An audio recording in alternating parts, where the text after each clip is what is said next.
In the course of our conversation, the distant bell had struck. King Bao got up and grabbed Feng Xing's arm, saying, "Our time together is too short. I have a treasured item.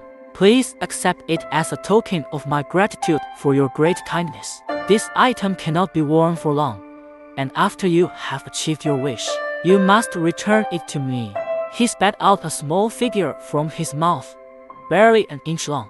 Then he pinched Feng Xing's arm with his fingernails. Feng Xing suddenly felt intense pain, as if his flesh were being torn.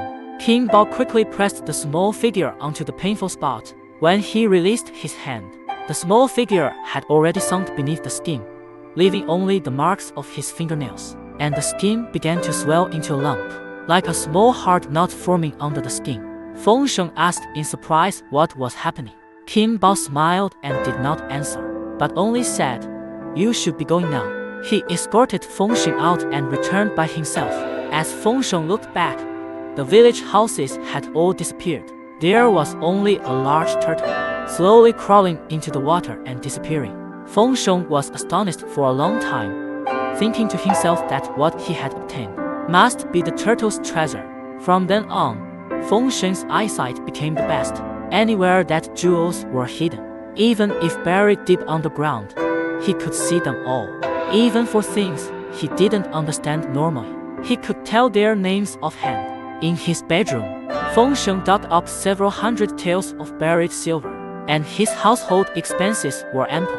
Later, someone was selling an old house. Feng Xing saw that it contained countless silver ingots, and bought it with a large sum of money to live in.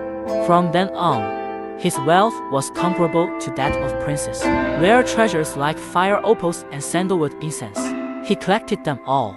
He obtained a precious mirror with a phoenix knob on the back, and around it were carved patterns of water, clouds, and shangfang. Its radiance could illuminate over a mile, and the figures in the mirror were so clear that their beards and eyebrows could be counted. When a beauty looked into it, her charming image would remain in the mirror, indelibly, if she changed her attire and looked again, or if another beauty looked into it, the previous charming image in the mirror would disappear.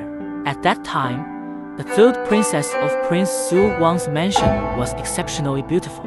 Feng Xing had long admired her beauty. Coincidentally, the princess went to play at Mount Canton.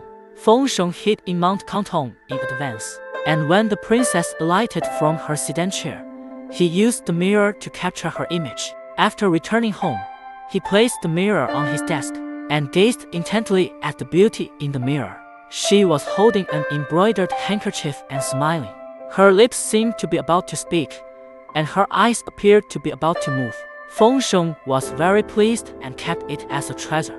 After more than a year, this matter was leaked by his wife and reached Prince Su Wang's mansion.